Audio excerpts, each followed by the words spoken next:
Assalamualaikum warahmatullahi wabarakatuh.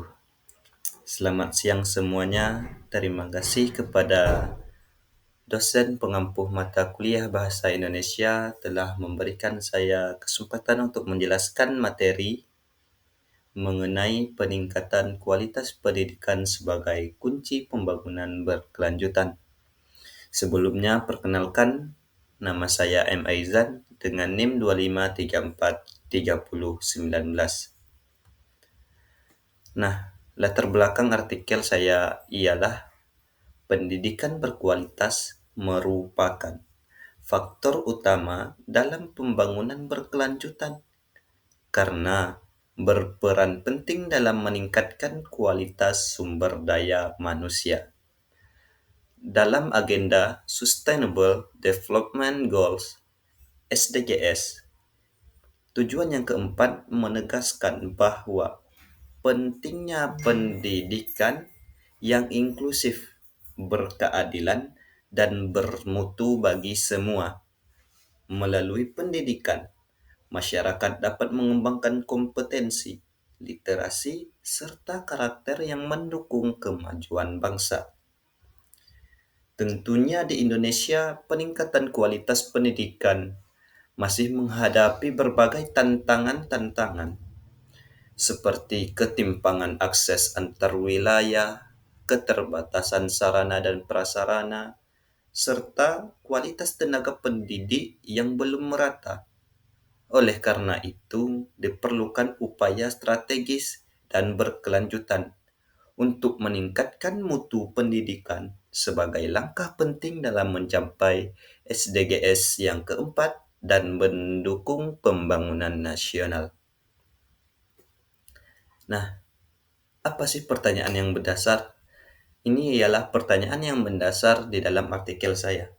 Yang pertama, mengapa pendidikan berkualitas menjadi kunci utama dalam pembangunan berkelanjutan? Kemudian, apa saja tantangan utama yang dihadapi Indonesia dalam meningkatkan kualitas pendidikan? Kemudian, strategi apa yang dapat diterapkan untuk meningkatkan mutu pendidikan guna mencapai SDGs yang keempat? Serta bagaimana implementasi SDGs yang keempat ini di Indonesia melalui kebijakan dan program pendidikan nasional. Kemudian tujuannya ialah satu, menganalisis peran pendidikan berkualitas dalam mendukung pembangunan berkelanjutan. Selanjutnya, mengidentifikasi tantangan kualitas pendidikan di Indonesia. 3. Mendeskripsikan strategi peningkatan mutu pendidikan untuk mendukung pencapaian SDGs yang keempat ini. Kemudian yang terakhir, mengkaji implementasi SDGs 4 melalui berbagai program pendidikan nasional di Indonesia. Nah, kita masuk kepada pembahasan inti.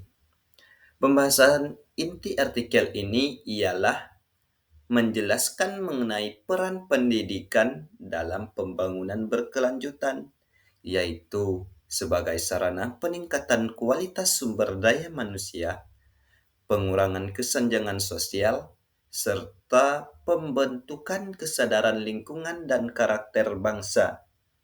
Selanjutnya dibahas berbagai tantangan pendidikan di Indonesia, seperti ketimpangan akses pendidikan di daerah-daerah, terutama di daerah 3T, tertinggal, terluar, terdepan. Nah, kemudian juga kualitas guru yang masih belum merata serta rendahnya literasi dan numerasi siswa. Keterbatasan sarana dan prasarana, serta manajemen pendidikan yang belum optimal. Artikel ini juga menguraikan strategi dari peningkatan mutu pendidikan antara lain melalui digitalisasi pendidikan, peningkatan kompetensi guru, penguatan kurikulum Merdeka Belajar, pemerataan fasilitas pendidikan, serta kolaborasi multisektor.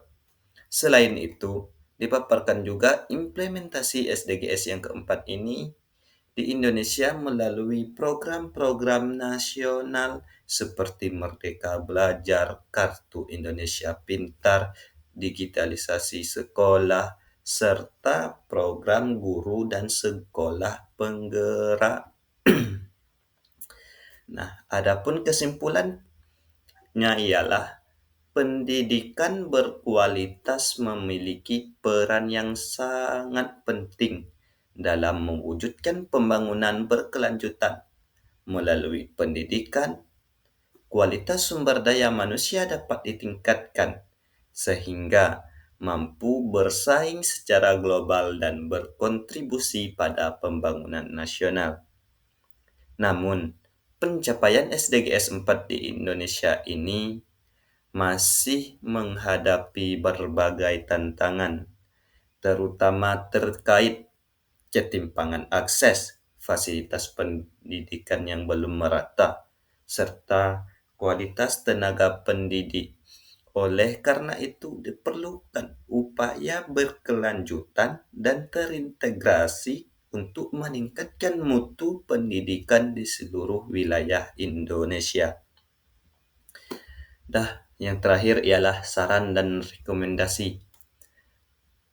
Pemerintah perlu mempercepat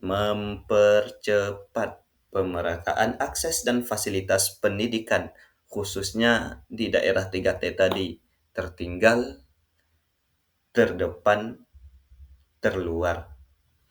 Peningkatan kompetensi guru harus dilakukan secara berkelanjutan dengan menekankan pedagogi digital dan pembelajaran abad ke-21. Kemudian sekolah perlu mengoptimalkan pemanfaatan teknologi untuk meningkatkan kualitas dan efektivitas pembelajaran. Kurikulum pendidikan harus terus dievaluasi agar mampu memperkuat literasi, numerisasi, dan pendidikan karakter, serta kolaborasi antara pemerintah swasta, masyarakat, dan lembaga internasional perlu diperkuat untuk mendukung pencapaian SDGs yang keempat secara berkelanjutan. Ya, mungkin itu saja yang dapat saya sampaikan pada pertemuan kali ini, pada artikel kali ini. Lebih dan kurangnya saya mohon maaf. Mungkin hanya ini yang dapat saya sampaikan. Terima kasih atas waktunya. Wassalamualaikum warahmatullahi wabarakatuh.